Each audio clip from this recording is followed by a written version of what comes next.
the restroom? Are there some good places to park around here? What's the quickest way to the airport? Have you seen any good local music lately? Where can I buy a souvenir coffee mug? How many times have you answered some of these questions?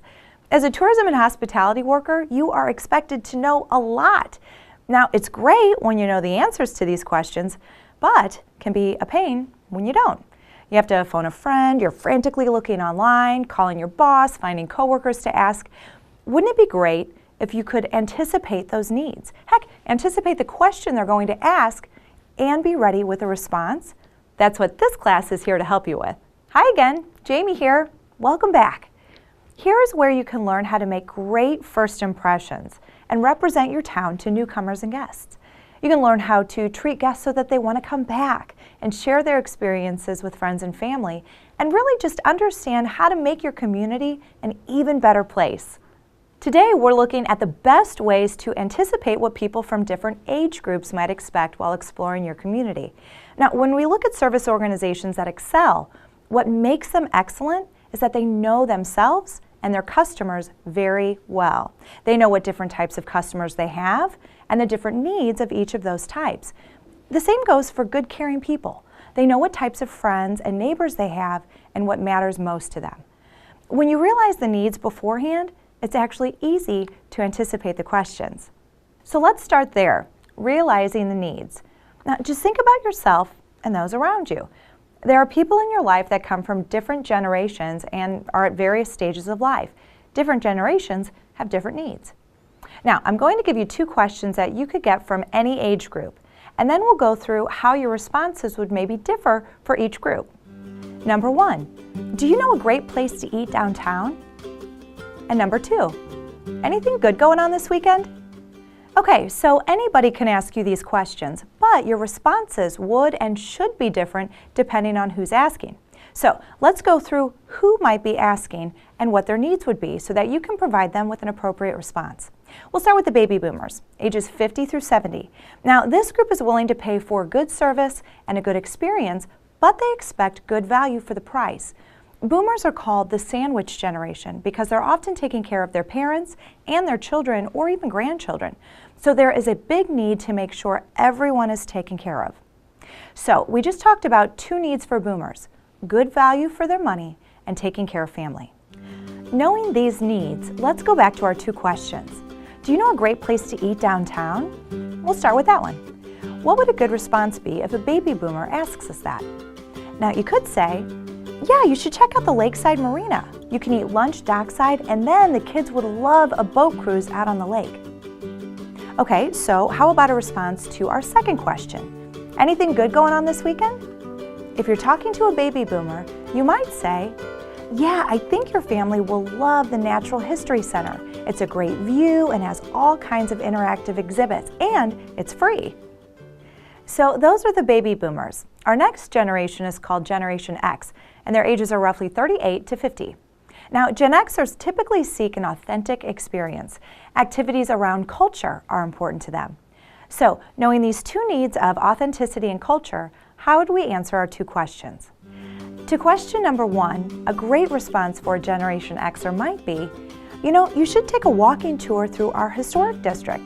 There are plenty of great restaurants and pubs there too. And to answer number two, anything good going on this weekend? You could say, yeah, there are some great cultural attractions here. Let me get you a brochure and I'll point out a few of my favorites. Or check out your local Convention and Visitors Bureau website for all the different neighborhood happenings. All right, let's look at our last age group, Generation Y, ages 18 to 37. These folks are constantly connected to each other and want to go where locals their own age go. They're tech savvy and they grew up as part of an inclusive generation. They want to be included and involved. So their needs are connectivity, going where locals go, reliance on technology, and being included and involved. Knowing these things about Gen Yers, how would we answer our two questions? Try to come up with something on your own. Now, you might be in this age group.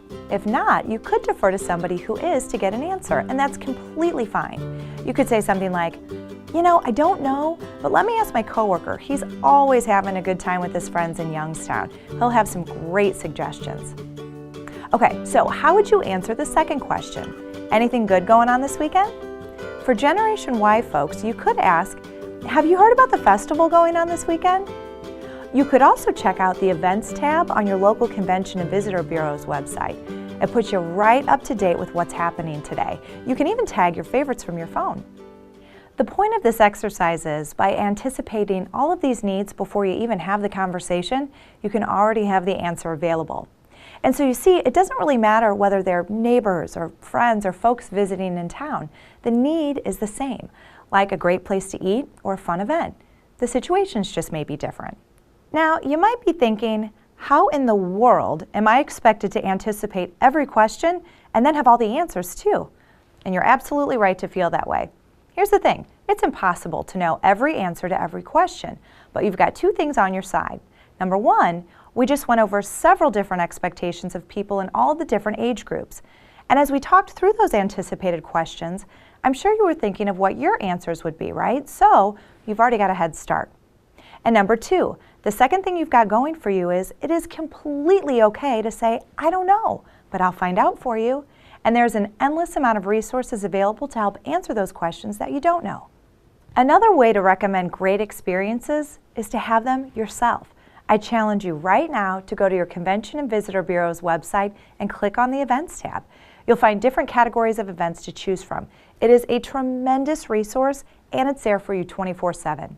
Now, other great resources could be a coworker, a manager, a friend, the local visitor's guide, social media, brochures, the list goes on and on.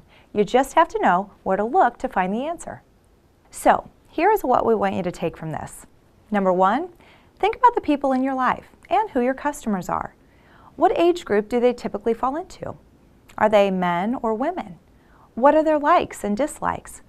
If you get a wide range of customers and they're too hard to group, that's okay too. Just having an overall picture of who your friends or your customers are is a great place to start. Number two, then try to understand their basic needs and expectations. Hopefully this program has helped you out with that a little bit. Now, what about where you work? Do you have a list of frequently asked questions with preferred responses? Find out what those are. If you haven't heard all of those questions already, I'm sure you will eventually. All right, my friends, that's it. We hope we have exceeded your expectations. When you pass the final quiz, you'll earn the title of Certified Hospitality Professional and receive a certificate suitable for framing. You should feel proud to add the title to your resume. You can print out the certificate yourself or email your administrator to receive it at a later date. If you want a refresher course, come back and see us anytime. Thanks for all of the work that you do in making your town a great place to live, because a great place to live becomes an even greater place to visit.